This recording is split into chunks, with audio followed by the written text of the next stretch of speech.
Sudah 18 bulan lebih pandemi virus corona bertahan di negeri ini.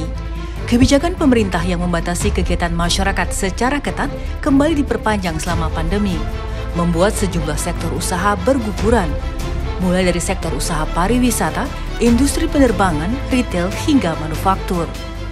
Kalau ditanya sektor usaha apa yang paling terdampak, hingga saat ini dapat kami katakan anggota kita yang masih belum bisa beroperasi sejak pandemi yang diumumkan di Maret tahun 2020, yaitu pasti mainan anak-anak, hiburan keluarga yang ada di pusat-pusat belanja, pusat-pusat kebugaran, bioskop yang masih on off dan dibatasin dengan terbatas. Saya kira itu sangat terdampak sekali. Bukan hanya dunia usaha skala besar saja yang kesulitan menghadapi pandemi COVID-19. Pelaku usaha menengah dan kecil juga terdampak. Permintaan dan omset yang turun tak jarang membuat mereka kehabisan modal dan gulung tikar. Kalau masa penjualan benar-benar turun drastis sih. Ya, apalagi semenjak PPKM kayak gini kan nggak bisa nerima makan di tempat gitu ya. Terus sekarang udah ada peraturan baru, boleh tapi hanya cuma 20 menit.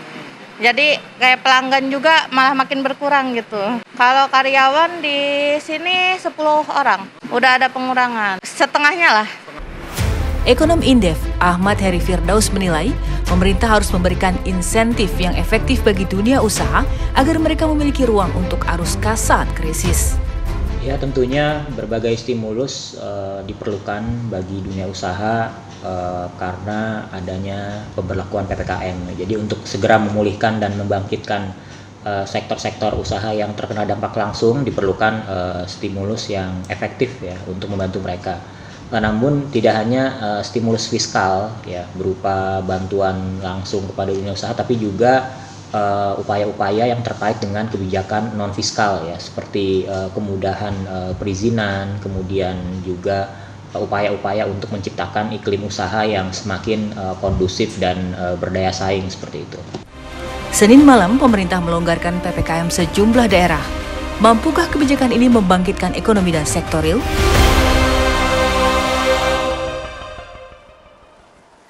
Selamat malam pemirsa, kita tentunya bersyukur setelah kemerdekaan ini jumlah kasus positif COVID memang trennya terus menurun dan pemerintah pun pada akhirnya kemarin memutuskan untuk menurunkan level beberapa wilayah, salah satunya di DKI Jakarta yang turun ke level 3. Tetapi tentu saja dengan berbagai ketentuan berkaitan mengenai PPKM ini, dunia usaha masih belum bisa berlari kencang sekalipun sudah dilonggarkan. Dan dampak-dampak ini bisa berimplikasi panjang termasuk juga dimungkinkan mereka gulung tikar. Dan oleh karenanya di edisi kali ini Indonesia Business Forum mengangkat tema mengenai PPKM dilonggarkan, mungkinkah ekonomi rakyat bangkit. Saya sudah bersama dengan 2 orang narasumber di studio dan juga 2 orang narasumber yang terhubung melalui video conference. Saya sapa satu persatu narasumber saya yang ada di studio. Yang pertama ada Wakil Ketua Umum Kadin, Ibu Suyani Motik. Bu Yani sehat? Alhamdulillah, apa kabar? Makin sumringah kayaknya sudah mulai membaik, Bu. Boleh dipakai mic-nya, Bu. Boleh dipakai mic-nya. Ya, disyukuri. Paling tidak kan sudah berkurang dari 4 ke 3 gitu loh. Nah, cuma masih banyak harapan nanti ya. Dan tentunya ini ada Mas Dava Koto yang merupakan pemilik rumah makan Padang. Mas Davan sehat? Alhamdulillah sehat. Alhamdulillah. Kalau dari roman-romannya kayak masih sedih gitu ya? Kalau sedih di dalam usaha sih udah jelas. Oke. Nanti coba kita tanya bagaimana kondisinya sekarang. Dan saya sapa terlebih dahulu 2 narasumber saya yang terhubung melalui video conference. Yang pertama ada Pak Raden Pardede, Sekretaris Eksekutif 2 KPCPEN. Pak Raden, selamat malam. Selamat malam, Bu. Sehat Pak Raden? Sehat. Ini kayaknya Pak Raden terus-menerus rapat untuk bisa mengkonsolidasikan agar paling tidak kebijakannya tepat sasaran ya Pak? Mudah-mudahan kita berusaha, Bu. Iya, dan satu narasumber lagi nanti kita akan bersama dengan Iwan Rudi Saktiawan, Direktur Bank Perkreditan Rakyat Syariah Botani IPB. Saya ke Mas Dava dulu. Mas Dava, PPKM masih diperpanjang nih Mas. Iya. Tapi sudah ada yang mulai datang makan 20 menit. Kayaknya nggak enak banget ya makan di rumah makan Padang cuma 20 menit ya.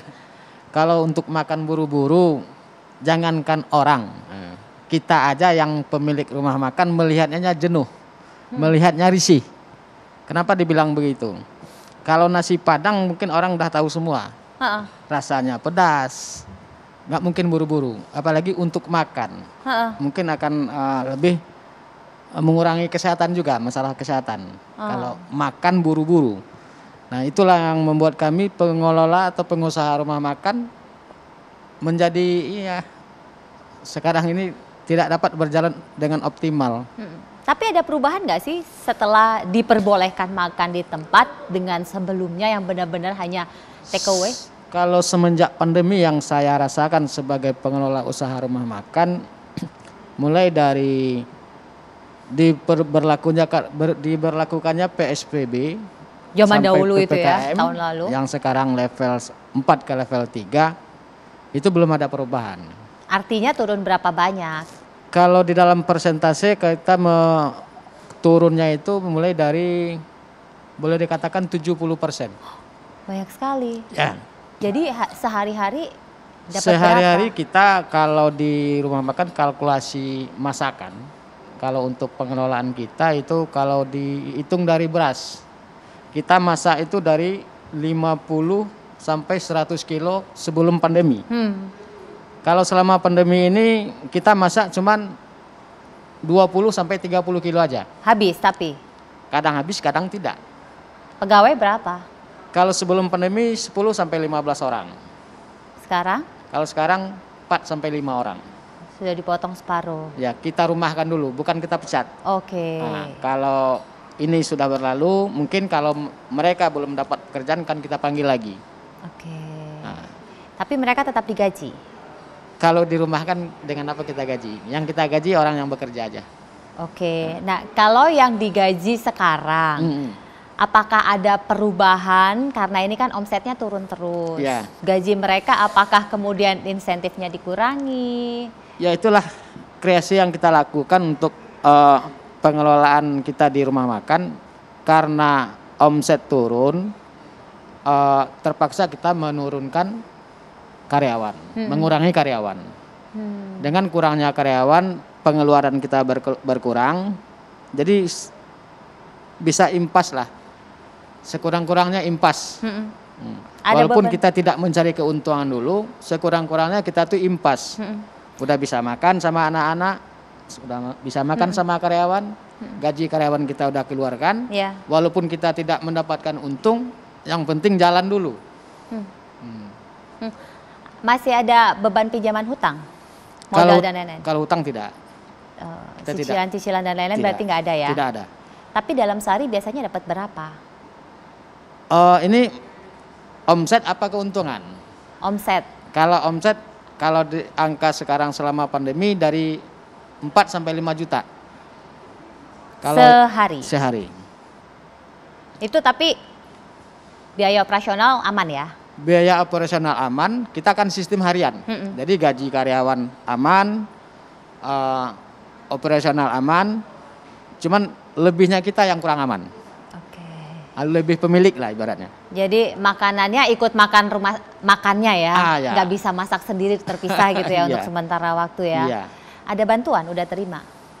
Kalau bantuan sampai saat ini saya mendengar banyak, baik itu dari UMKM, berbentuk UMKM, perorangan dari RT ke masyarakat. Cuman alhamdulillah saya sampai sekarang belum merasakan bantuan itu. Sama sekali? Belum. Tapi sudah pernah menanyakan? Pernah menanyakan, cuman mungkin karena ya saya juga tidak menyalahkan mereka. Dan saya juga tidak membutuhkan ya. Mungkin karena mereka yang di tempat saya melihat kondisi karena bisa makan, yang sekarang kita pikirkan cuman makan dulu. Kalau masalah uang itu kan ya usaha tadi. Rumah makannya kontrak apa punya sendiri? Udah milik sendiri, milik orang tua. Alhamdulillah gitu ya. Jadi nggak punya beban untuk ngontrak, karena kalau ngontrak kan biaya operasionalnya tentu akan itu yang lebih besar. Anak lagi. berapa? Anak 4. Oh banyak juga ya. Paling besar umur berapa? Kelas 3 SMA. Paling kecil? 8 tahun. 7 tahun. 7 tahun. Berarti semuanya sekolah, masih butuh gizi dan lain-lain ya? Sekolah 3 orang. Cukup? masih butuh biaya ya. Kalau untuk sekarang ini dicukup-cukupin aja. Apalagi masalah paketnya yang dulu kita larang pakai HP dah terpaksa dibelikan HP. Kenapa kita belikan HP? Karena nggak bisa belajar kalau dia tidak mempunyai HP. Tapi sekarang dengan ini sudah dilonggarkan, sudah bisa makan. Iya. Ada secerca harapan dong. Kalau untuk sampai saat ini belum ada kayaknya. Karena perkembangan yang saya rasakan semenjak longgar kan baru 2 hari loh. Malahan kemarin saya sempat merugi. Kok bisa? Mungkin di dalam lingkungan saya, kantor yang saya harapkan itu belum normal bukanya. Oh, masih tutup semua Masih ya tutup. berarti ya. Iya. Itulah kenapa omsetnya drop habis. Turun drastis. Jadi harapannya memang kantornya yang dekat dengan rumah makan itu bisa Kalau kita kan dibuka. pedagang rumah makan ya. Kalau rumah makan yang kita harapkan itu memang dari perkantoran utamanya. Karena orang kantor kan nggak masak. Ya. Dan ternyata masih belum ya. Sekarang masih belum normal. Masih belum normal. Ya mudah-mudahan kedepannya kita berharap mudah-mudahan normal. Bu Yani masih susah ya ternyata gengnya Bu Yani. Ya, yang susah bukannya hanya teman-teman dan anggota saya di kelompok kecil gitu dan mikro ya, kecil dan mikro, tapi juga yang menengah juga nggak kalah susahnya gitu. Nah karena tadi kalau dari penjelasan Mas siapa? Mas Dava, udah Dava nih bukannya Mas. Nah kalau penjelasannya udah Dava tadi itu kan memang mereka sangat bergantung sama perkantoran gitu. Nah pedagang-pedagang kaki lima yang ada di wilayah perkantoran walaupun warteg gitu yang di belakang perkantoran, kalau perkantorannya baru buka 25% tetap nggak bisa gitu loh. Nah jadi masih susah juga. Nah ini yang di kecil dan yang di mikro. Nah yang di menengah juga masalah. Yang menengah juga masalah. Masalahnya seperti apa sesaat lagi Bu Yani akan menjelaskan lebih lanjut, tetaplah bersama kami.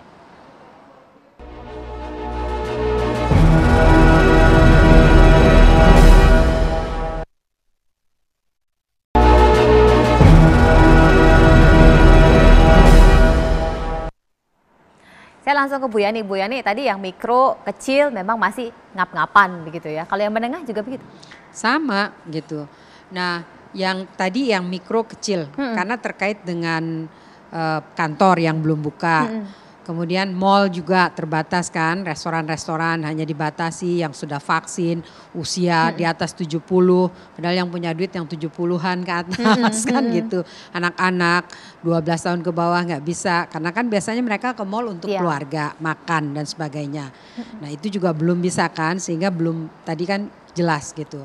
Nah ini yang kecil, belum lagi di daerah wisata. Di daerah wisata belum bisa dibuka juga banyak kan restoran-restoran juga. Jual-jual handicraft dan sebagainya. Ini hampir berapa? 32 juta kan kalau Pak Sandi bilang pegawai di sektor wisata. Nah pegawai 32 juta orang itu pegawainya makan juga kan. Nah ini pasti masih belum bangkit karena memang belum dibuka. Nah kemudian yang menengah ini buka tutup gitu. Buka tutup dan selain dari pandemi juga banyak ikutannya. Misalnya yang ekspor kemarin kena harga kontainer yang mahal, kemudian sempat lagi yang susah masuk, ada yang sudah memonopoli gitu, diambil sehingga harganya tinggi gitu. Terus ada macet di terusan, kemudian hanya boleh 25% kantor gitu loh. Kemudian minta listriknya supaya diturunin enggak belum gitu ya, kan. Ya belum, masih ada batasan gitu. Nah yang begini-begini ini juga kan bermasalah, sementara bank restructuring cuma 6 bulan. Nah pandeminya enggak 6 bulan. Nah oleh sebab itu banyak ini kasus-kasus mau pilot nih gitu. Ada beberapa teman yang udah dipilotin malah gitu. Nah kita minta, ini kan pilot bukan karena kondisinya mereka, bukan maunya mereka. Ini karena kondisi luar, bagaimana mungkin mereka nggak bisa dagang, nggak bisa operasi, nggak bisa kirim keluar, terganggu ya. Karena pembatasan, mau jalan di sini batasin sini, batasin sini. Loh tiba-tiba sama suppliernya, sama yang lainnya dipilotin. Nah ini juga, ini yang lagi pada teriak ini semua nih. Ini harus juga dilakukan, mesti ada moratorium karena bukannya salahnya si pengusaha gitu. Kalau dipilotin nanti ke depan yang susah Indonesia juga, pengusahanya berkurang gitu. Tapi kalau misalnya kayak akses permodalan, apakah teman-teman juga masih mengalami kendala, Bu? Ya iyalah, bagaimana mungkin, banknya juga kan mikir. Sekarang pengusaha, bankir juga kan pengusaha. Nah kalau misalnya ini jadi masalah, kemarin udah lumayan lah top up, setelah di restructure boleh. Tapi walaupun boleh, mereka ngelihat nih, ini ulur kedet, naik 4-3, terus kalau pandeminya belum beres, tiba-tiba naik lagi. Kita sih nggak berharap, tiba-tiba ditarik lagi. Kan yang kejadian begitu. Nah kalau uang dikucurkan lagi, terus bagaimana? Siapa yang ngejamin banknya? Gitu loh. Terus yang pengusahanya juga mau minta ke bank, ini uangnya nanti masalah nggak ya ke kita gitu loh. Jadi memang kuncinya itu balik lagi. Sektor kesehatannya dulu harus bisa diatasi atau di-manage dengan baik gitu loh. Ya vaksinasi kita berharap ini bisa lebih cepat lagi, target 1 juta dan bisa, ini kan belakangan nih baru ngelibatin yang lainnya gitu. Dan juga bisa ini pemerintah lebih bisa merangkul lah, pakai modal sosial di kita yang ada tuh gitu kan belum dipakai untuk ngerangkul supaya penanganan pandemi ini bisa selesai. Kalau dari awal misalnya dilibatkan dari ulama, gereja, orang yang takut divaksin gitu jadi bisa. Kemudian mahasiswa untuk entry data gitu loh. Terus dilibatin lagi misalnya digantilah aturannya. Ini mahasiswa kedokteran nyuntik-nyuntik aja kan bisa mestinya. Nah ini kan tidak, baru belakangan gitu, agak too late gitu. Nah ini yang saya kira ke depan mesti dipercepat supaya enggak 4-3 darurat direm lagi. Aduh, kita mau bikin perencanaan setengah mati gitu loh. Iya, agak kesulitan. Pak Raden, ini ternyata sampai sekarang walaupun sudah dilonggarkan memang masih belum berjalan lebih baik, Pak Raden. Nah, kalau Pak Raden melihat dengan kondisi yang ada sekarang dari pemerintah sendiri, apakah kemudian ada langkah-langkah dalam jangka waktu dekat untuk bisa membuat agar paling tidak semakin banyak pengusaha yang terdampak ini bisa diminimalkan begitu, Pak? Ya, terima kasih. Saya mendengarkan keluhan-keluhannya dari tadi. Memang kita susah. Ya, tidak ada yang memungkiri kita susah. Dan ini adalah peristiwa yang belum pernah kita alami selama negara ini berdiri. Itu dulu yang perlu kita sadari sebetulnya. Dan ketidakpastian akibat dari pandemi ini, ya, kita tidak tahu kapan berakhirnya sampai sekarang. Jadi para ahli penyakit pun tidak ada yang bisa memprediksi ini kapan berakhirnya. Jadi oleh karena itu menurut saya kita harus coba sabar di sini. Ini secara jujur saya menyatakan tidak ada seorang ahli penyakit pun yang bisa memastikan tahun depan ini akan selesai. Karena varian-varian baru bisa muncul. Oleh karena itu, apa yang dikatakan tadi, kita harus bersama-sama nih. Jadi, baik pemerintah, kemudian dunia usaha yang besar, kecil, menengah, rumah tangga, semua harus melihat ini, bahwa ini adalah cobaan dan tantangan kita bersama-sama. Itu dulu yang harus kita lihat. Ya. Pemerintah tentu tidak tinggal diam. Ya, kita punya program-program, ya, tentu yang disebutkan tadi, kita pertama-tama adalah kita mengutamakan kesehatan. Jadi pemberlakuan PPKM yang dilakukan adalah dalam rangka melindungi kita dari kemungkinan sakit dan kemungkinan kematian. Jadi supaya penularan berkurang, dan kemudian potensi untuk kita masih masuk rumah sakit berkurang, dan juga potensi fatality-nya jadi berkurang. Itu intinya. Di samping itu tadi sudah dikatakan kita juga mengkombinasikan itu dengan vaksinasi. Namun di luar itu, dari sisi kesehatan yang kami sebutkan tadi, pemerintah juga memberikan perlindungan sosial, terutama untuk yang paling kecil. Ini pertama kali di dalam sejarah Republik ini kita memberikan bantuan yang paling masif kepada orang-orang yang miskin dan orang-orang yang memang mikro. Dibandingkan dengan krisis-krisis sebelumnya, tidak ada pernah sebesar ini bantuan. Kembali karena memang ini pertama kali dalam sejarah.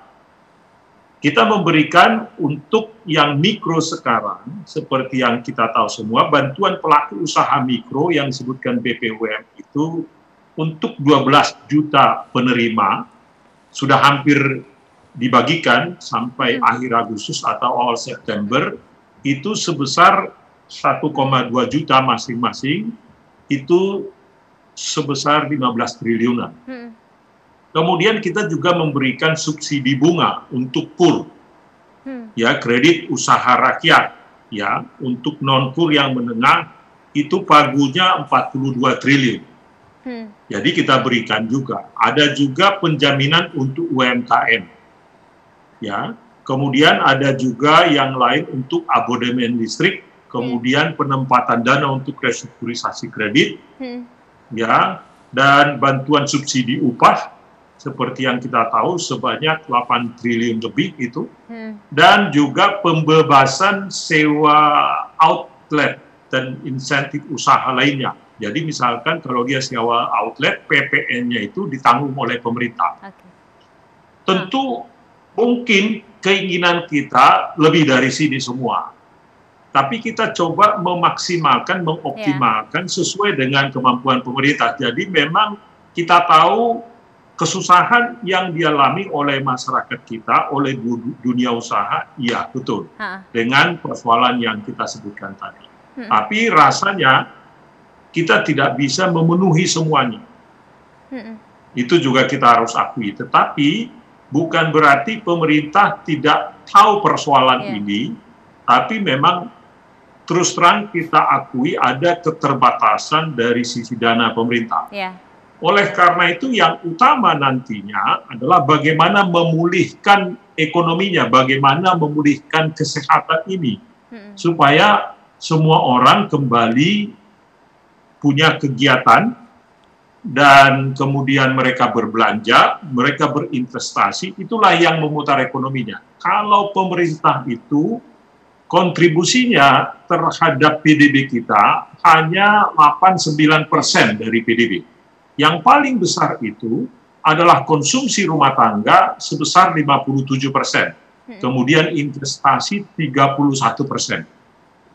Itu dia perbandingannya. Jadi bantuan pemerintah itu bersifat sementara, ya, dan tidak bisa menggantikan sebetulnya apa yang hilang dari pendapatan rumah tangga yang diceritakan tadi oleh Pak Uda Dafa, dan juga apa yang disebutkan oleh Ibu Yani tadi. Baik, tentunya Mas Dafa ingin bertanya mengapa kemudian masih belum bisa mengakses berbagai macam bantuan yang sebenarnya disiapkan, tetapi kita jeda dulu, usai jeda kita akan kembali, tetap bersama kami.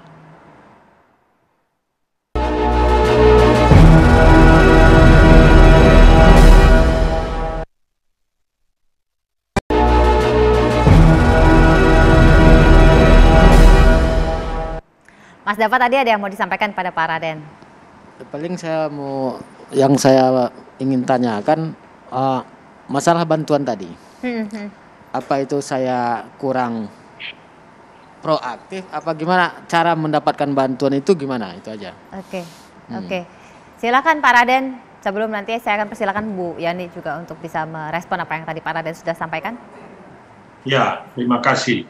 Jadi ada dua kemungkinan, tentu saya tidak tahu persisnya.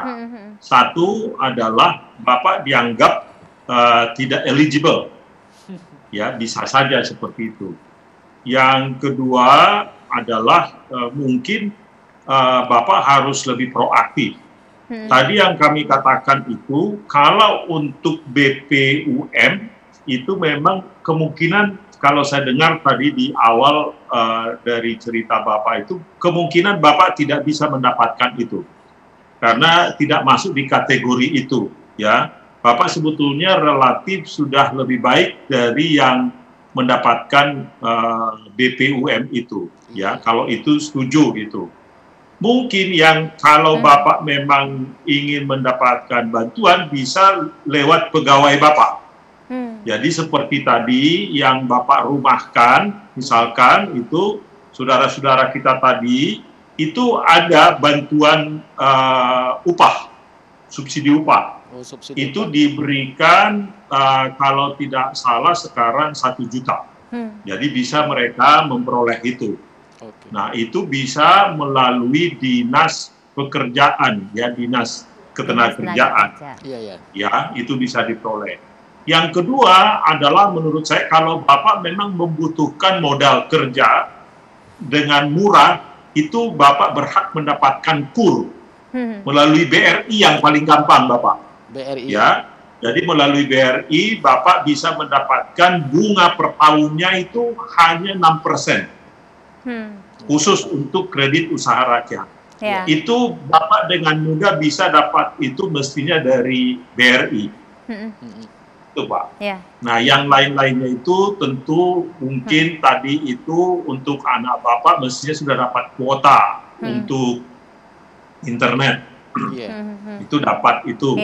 Kemudian juga yang Bapak mungkin punya peluang untuk dapat lagi adalah itu listrik, bantuan listrik, abonemen listrik. Itu juga Bapak mestinya bisa mendapatkan itu. Itu bisa didapatkan secara langsung sebetulnya melalui PLN. Jadi kalau dilihat berapa misalkan tagihan Bapak, mereka bisa langsung itu dilakukan. Kemungkinan besar Bapak mestinya dapat itu. Itu yang bisa saya berikan beberapa contoh saja. Jadi khusus untuk kredit tadi Bapak bisa menghubungi BRI. Lumayan lah Pak, paling tidak subsidi listriknya itu bisa dimanfaatkan untuk beli kuota anak. Bu Yani, anggotanya sudah bisa mengakses KUR dengan baik Bu? Saya belum cek lagi ya. Tapi biasanya yang sudah tuh Pak Raden ya, KUR itu indah untuk disampaikan.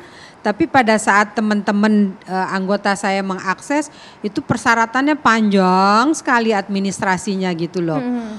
Nanti itu yang saya lihat di administrasinya agak repot Pak Raden. Jadi berapa kali disampaikan ini ada KUR bunganya 6% gitu. Terus dikasih tahu ke teman-teman, kumpulin lagi, datang ke bank, panggil orang bank untuk menjelaskan.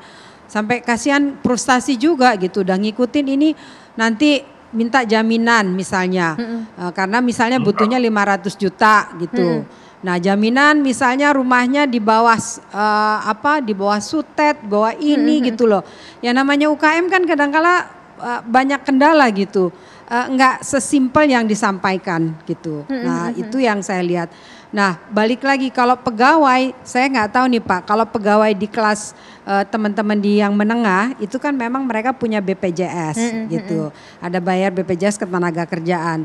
Tapi kalau yang kecil kan nggak dibayar BPJS tenaga kerjaannya. Apakah mereka dapat gitu kalau dirumahkan gitu. Nah itu juga saya kira perlu penjelasan dari pemerintah biar, karena ini kan mau menaikkan daya beli gitu. Nah terus Pak Raden, teman-teman yang di kelas menengah nih yang sering komplain, yang punya hotel, yang punya pabrik, kapasitas pabrik kan kemarin hanya 25%, 50%, tapi listriknya masih mesti bayar ada minimum gitu loh, masih belum boleh gitu. Nah tiba-tiba juga ada ide lagi, pajak mau dirubah gitu loh. Nah ini kita lagi masih pusing ngurusin untuk survive, ditambah lagi pusing ada ide-ide baru dari pemerintah. Kenapa sih nggak ngeberesin dulu gitu loh. Yang ini belakangan deh nanti kalau udah agak normal gitu. Memang kita tahu pemerintah pendapatannya juga berkurang, perlu. Tapi apa yang mau dipajekin gitu, orang kita juga lagi susah kan gitu. Nah saya kira gitu. Ini teman-teman banyak nih Pak yang dikejar-kejar sama pajak gitu. Ada yang perusahaannya udah dijual gitu, udah ikut tax amnesty masih juga dikejar dicari-cari gitu. Nah ini ada yang dipanggilin, diajak ngomong setoran dong gitu. Loh bagaimana saya lagi susah, mampunya bayar berapa deh gitu.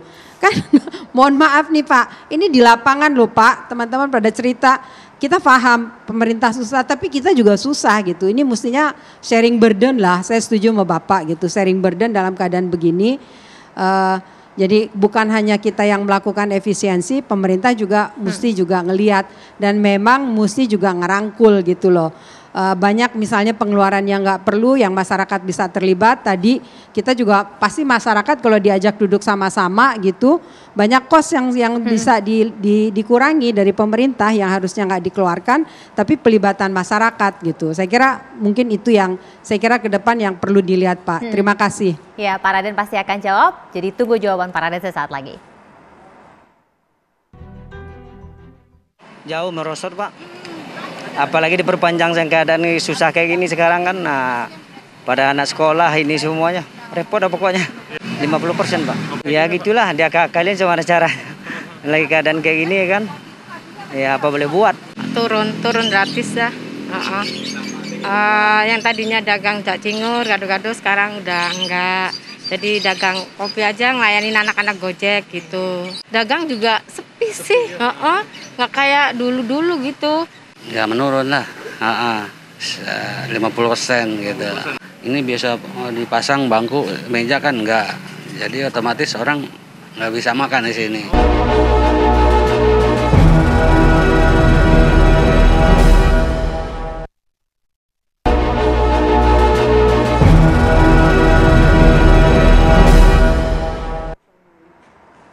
Pak Raden silakan, Pak Raden respon.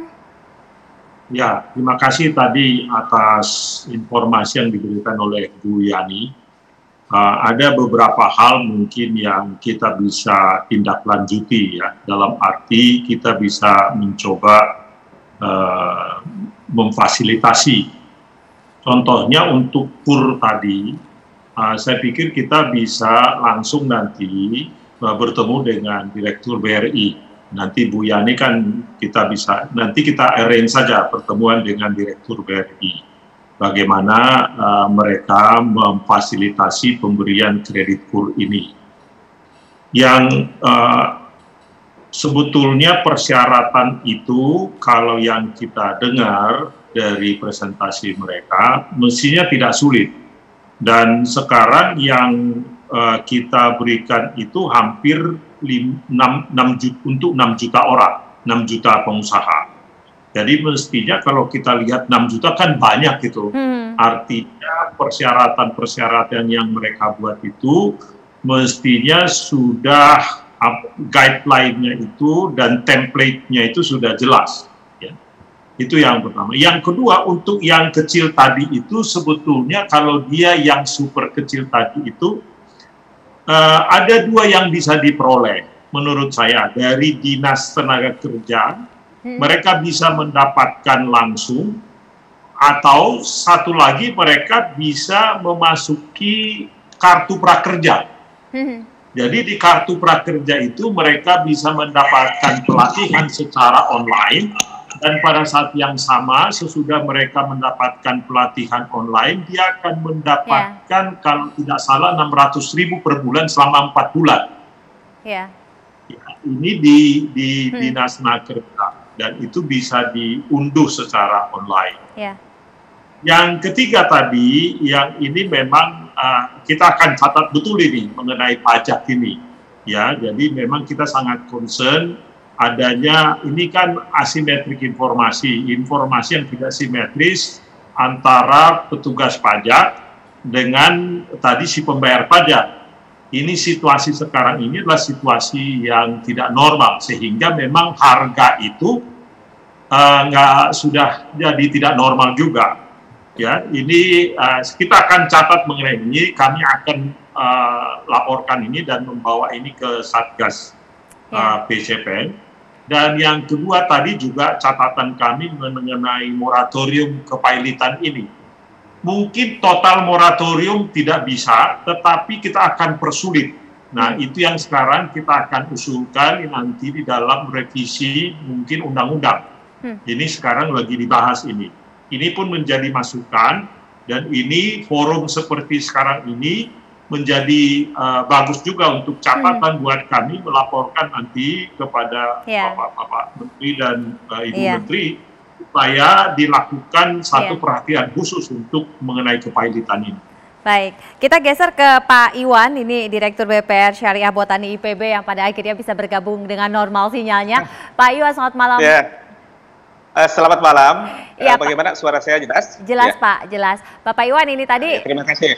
Sempat dibahas mengenai penyaluran dana kredit dan lain-lain. Nah, tentu kita ingin tahu bagaimana kemudian kalau BPR mengupayakan agar akses permodalan ini bisa diterima seperti Mas Dava dan teman-temannya. Baik. Kami sebagaimana juga lembaga keuangan yang lain, dengan adanya pandemi COVID-19 ini memang terus terang terkena dampak juga ya, terutama pada awal-awal pandemi itu di awal 2020. Kesulitan likuiditas, kemudian karena juga banyak yang menarik dana karena mereka membutuhkan dana tunai saat itu. Kemudian juga sehingga pencairan juga menurun dan sempat kami ada kebijakan menghentikan. Jadi sempat seperti itu di tahun 2020. Itu berlangsung bahkan hingga Agustus. Alhamdulillah mulai September kami mulai bangkit lagi. Pada 2021 alhamdulillah kami bangkit bahkan ya hampir 2 kali lipat dari sebelumnya gitu ya. Nah, itu juga mungkin bisa kita sharing kami sebagai lembaga Bank Pembiayaan Dakwah Syariah yang memang melayani UMKM bagaimana juga beradaptasi ya dan alhamdulillah bisa survive di era pandemi ini. Kami memang lembaga keuangan yang itu kategori keuangan mikro ya kalau di keilmuan perbankan barangkali ya, seperti itu. Nah, jadi pada awal tahun 2020 ketika kondisi jadi Januari, Februari, Maret itu menurun bahkan tajam sampai Mei, maka kami sadar ini akan berlangsung lama dan membuat skenario buruk dan sangat terburuk. Artinya bagaimana 2 atau 3 tahun lagi kami akhirnya menyiapkan rencana seperti itu, kondisi akan seperti ini. Jadi kami tidak membuat rencana ini akan baik, tapi kami membuat rencana ini akan buruk terus, bahkan terburuk gitu ya. Nah, itulah yang kami buat. Nah, mungkin pertanyaannya bagaimana pembiayaan syariah Botani ya, yang merupakan milik IPB University ini ya alhamdulillah bisa survive bahkan bisa naik dan melayani UMKM. Nah, mungkin kami setiap BPRS memiliki atau BPR kekhasan masing-masing. Nah, kekhasan kami di antaranya adalah memang merupakan milik perguruan tinggi. Nah, kami melihat ini suatu aset. Nah, kemudian juga kami memiliki komunitas koperasi-koperasi yang juga ada anggotanya. Nah, kami berjejaring. Nah, jadi di pertengahan 2020 kami membuat suatu konsep yang kami sebut sebagai Botani Collaborative Model. Jadi perpaduan antara lembaga pendidikan, yaitu perguruan tinggi, lembaga keuangan, kemudian juga alumni-alumni. Nah, simpelnya begini. Bagaimana para pengusaha begitu. Jadi tentu kita ingin tahu bagaimana kemudian UMKM ini pada akhirnya bisa mengakses permodalan dengan lebih mudah karena banyak yang mencemaskan ketika mengajukan ini ada berbagai macam syarat yang sulit. Nah, bagaimana kemudian BPR dan juga perbankan lainnya ini bisa menjawab? Sesaat lagi kita akan lanjutkan, tetaplah bersama kami.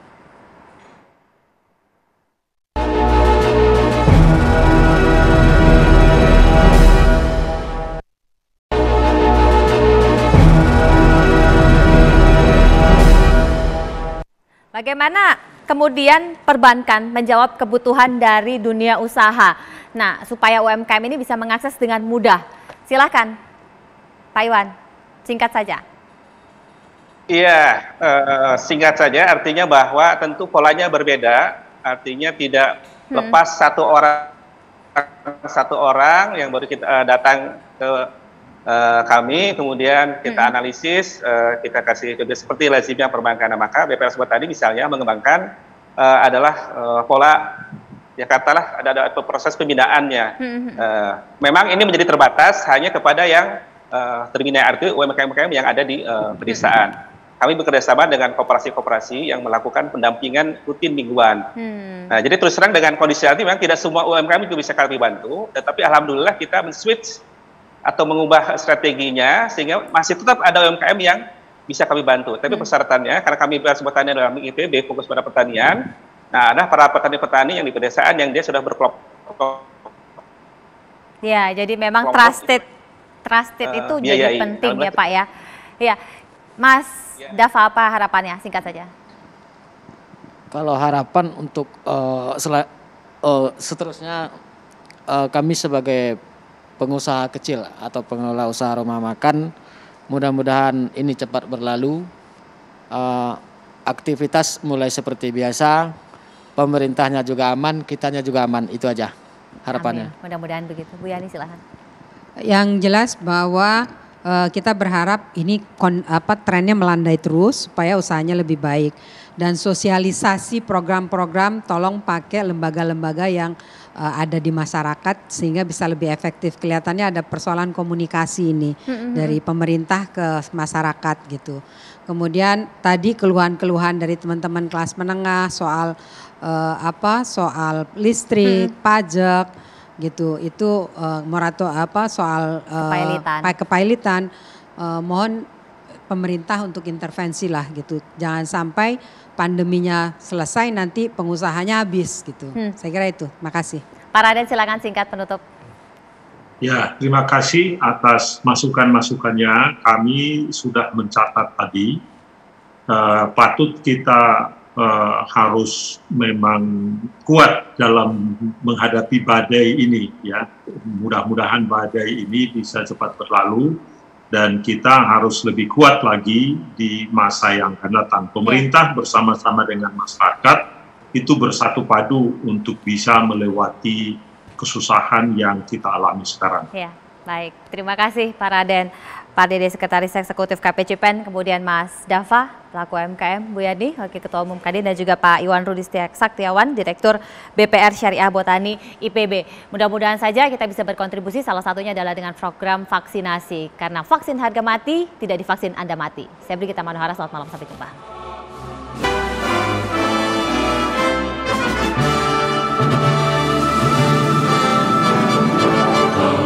Pemudi pemuda Indonesia,